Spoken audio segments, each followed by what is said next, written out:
आमचं हे धरणे आंदोलन जे आहे, नमस्कार, हे धरणे आंदोलन जे आहे ते बेमुदत असणार आहे जोपर्यंत तो रस्ता होत नाही. कारण त्या रस्त्यासाठी आम्ही 5 दिवसापूर्वी मागणी केलेली नाही, 5 वर्षापासून मागणी आहे. आणि प्रत्येक वेळी रेल्वेने आश्वासन दिलेलं आहे का तुम्हाला आम्ही तिथून खालून रस्ता देणार, भुयार काढणार, रस्ता देणार, तुम्हाला तुमची गैरसोय करणार नाही.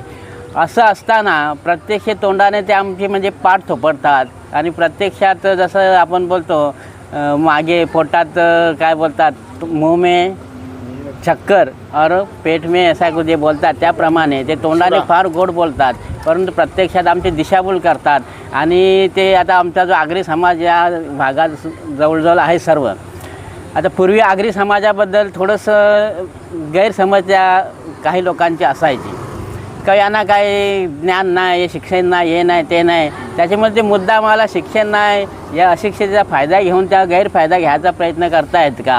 आता आमच्या समाजातले लोक इंजिनियर, डॉक्टर, वकील सर्व वरपर्यंत पोचलेले आहेत. म्हणजे शिक्षण आहे सगळ्यांचा. त्याच्यामुळं सरकार जो अन्याय करतो ते आम्हाला कळत नाही, अशातला भाग नाही आहे.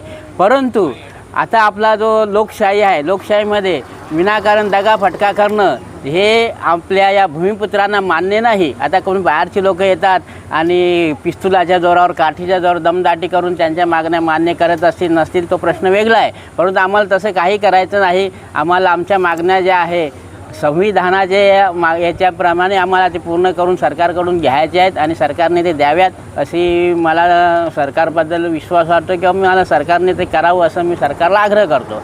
आणि हा तुम्ही जो प्रश्न केला का, हा जो रेल्वे जेव्हा गेली नव्हती 1960 साली, तेव्हा ही जी खाडी समोर आपण बघतायत ती खाडी फार मोठी होती. आणि त्या खाडीमध्ये आमच्या या गावामध्ये आगरी, कोळी आणि बौद्ध समाज आहे, सर्व प्रकारचे लोक राहत होते. आणि त्या कोळी लोकांचा जो उदरनिर्वाह जो होता तो खाडीतील मासेमारीवर होत असायचा.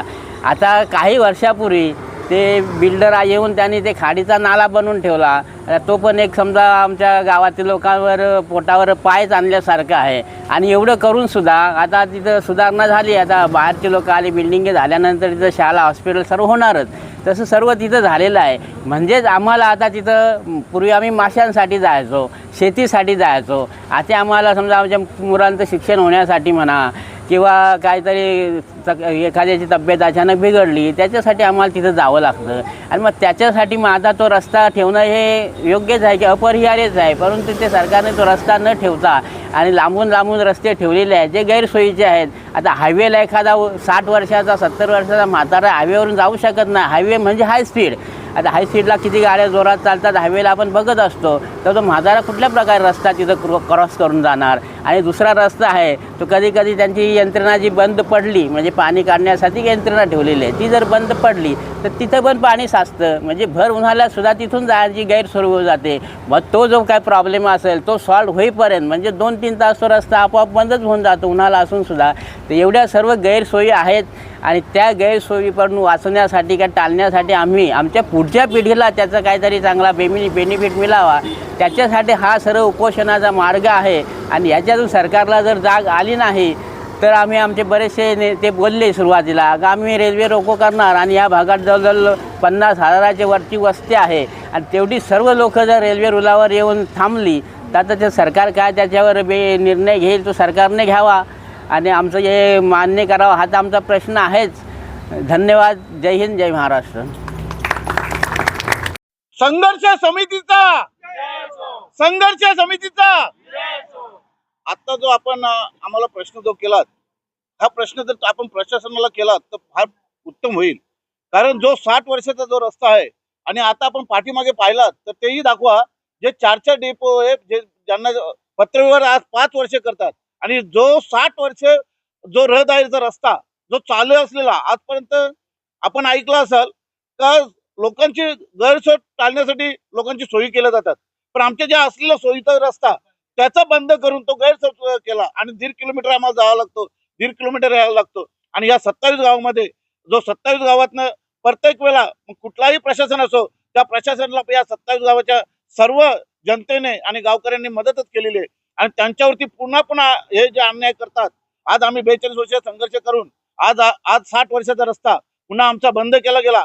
याचा जुमेदार जो असेल तो कोणी प्रशासक आहे, मग तो रेल्वे असो काय असो, पण रेल्वेने एक विचार करायला पाहिजे का हा जो रेल्वेचा जो तुम्ही उपभोग भोगताय तो आमच्या जागेतनं गेलेला रस्ता आणि त्याचा कुठल्याही प्रकारच्या आम्हाला कुठल्या मोबदला दिलेला नाही अजून. आणि अशा परिस्थितीत आमचे रस्ते बंद करून आमचं येणे जाण्याचा रस्ता बंद करून तुम्ही काहीतरी जे कुठल्या बाहेरच्या येणारे त्या लोकांचा सोयीस्कर असं बिल्डरांच्या जो काय बोलतात त्याला बिल्डरांची जी असलेली सोय ती सोय करून आमच्या गावकऱ्यांची गैरसोय करणं हे कुठपर्यंत सत्य आहे हे तर काय बरोबर वाटत नाही. पण याला जो जमेदार असेल, मग तो प्रशासक असेल, प्रशासन असेल, या राजकीय नेते असतील, कोणीही असेल, याला जो कोणी वाव असेल तर त्याला आम्ही या ठिकाणी वाव देणार नाही.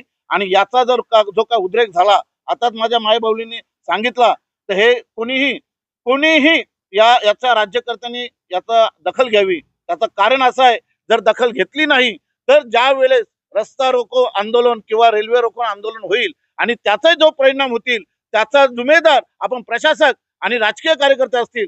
हा एवढंच बोलून मी आपल्याला सांगितलं आणि चेतावणी देखील देतो. याचा पुढचा जो पण कोणी याचा उद्रेक झालेला असेल तर त्याची जुमेदारी या पोलीस प्रशासनाने घ्यावी आणि प्रशासनाने घ्यावी आणि राज्यकर्त्यांनी घ्यावी.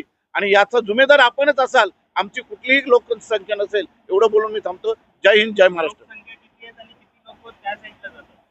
या ठिकाणी जी लोकसंख्या आहे आता तुम्हाला सांगतो, आमची 10 गावं आहेत. प्रत्येक गावामध्ये ही जाण्याची रस्ता आहे. कारण तिकडे हॉस्पिटल आहेत, त्या ठिकाणी मोठे मोठे हॉस्पिटल आहेत, मोठमोठे शाळा आहेत. रस्ते म्हणजे जो प्रचार आहे या गावाचा, नुसतं एकटं गावाचं निलजाचं नव्हे, घेसर आहे, कोला आहे, इथं काटई आहे, इकडनं येणं जाण्याचा रस्ता आहे. तर या ठिकाणी जवळजवळ 50,000 लोकांचा रहदारीचा येणं जाण्याचा रस्ता आहे. आणि तो रस्ता जर आपण बंद करत असाल तर कितपर्यंत सत्य आहे.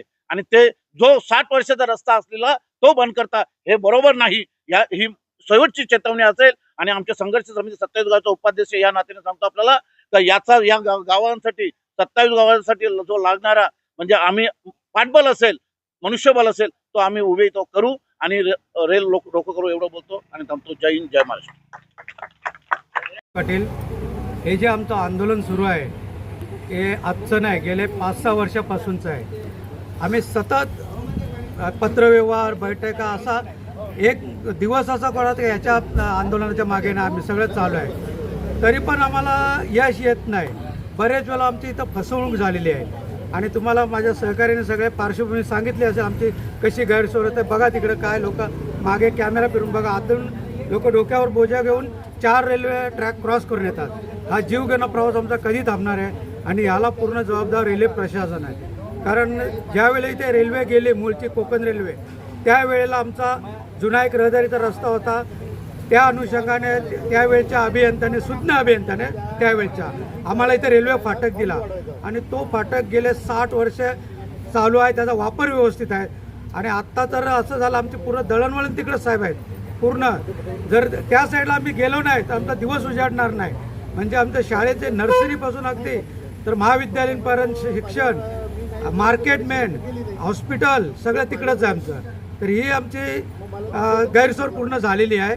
आणि आम्हाला नाविलास्तव सगळ्यांना या 4 रेल्वे लाईन जीव धोक्यात घालून क्रॉस करावं, याला पूर्ण जबाबदार रेल्वे प्रशासन आहे. आणि आता त्याविरुद्ध आमचा धरणे आंदोलन सुरू आहे. जर याच्यात आम्हाला यश न आला तर आम्ही तुमच्यामार्फत त्यांना कळवू इच्छितो की कधी आम्ही रेल रोको करू. मग ती तुमची राजधानी गाडी असो की तेजस गाडी असो ती आम्ही. आणि आम्हाला आता इथे पूर्ण 27 गावाचा पाठिंबा, अगदी आमच्या डोंबिवलीपासून आजी माझे नगरसेवक सगळे आले. आत्ताच नुकताच तिथे आमचे नितीनदादा, माझे नगरसेवक नितीनदादा पाटीलसुद्धा आले, त्यांनी पाठिंबा दिला. तसेच 27 गाव संघर्ष समितीचे हक्क संघर्ष समितीचे उपाध्यक्ष आहे, एक सोनारपाडाचे बुलंद तोप जे आहे आमचे मित्र रतन पाटील हे सुद्धा आले. त्यांच्या अगोदर सुमित वजे आलेले, सत्यवान म्हात्रे आलेले, संदीप पालकरी आलेले, असे भरपूर वेळा. आणि 27 गावात आम्हाला पूर्ण पाठिंबा आहे.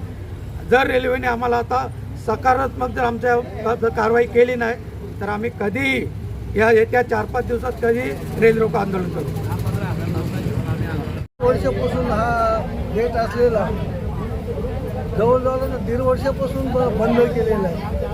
त्याच्या अगोदर आम्हाला तर रेल्वे आम्ही हे केला, गेट तोडण्यासंबंधात आम्ही परिचय उतरला. तर आम्हाला ते RPF आणून, पोलीस आणून दबकशाही आणला आणि आम्हाला हा गेट बंद करून घेतला. त्यांनी सांगितला की तुम्हाला पर्यायी मार्ग तिकडं दिलेला आहे, पण तो पर्यायी मार्ग त्यांनी दिला. तो 1 किलोमीटर 1.5 किलोमीटर असं जाऊन पुन्हा 1.5 किलोमीटर असा येत आहे. आणि पाऊस काल त्याला आम्ही कितीतरी वेळेला 1.5 वर्ष तर थांबवला ना त्याला. तर त्याच्यात पाणी भरतो हे आम्हाला चांगल्यापैकी माहिती आहे. का आपलं आम्ही इथं स्थानिक लोक आहे, त्याच्यामुळं पाणी भरेल असं आम्हाला माहीत होता. तर त्यांनी ऐकून नाही घेतलं, पाणी त्याच्यात भरतो. गेल्या वर्षी असा प्रकार झाला तर एक मोटरसायकल आणि 4 व्हीलर त्याच्यात डुबली गेलेली होती.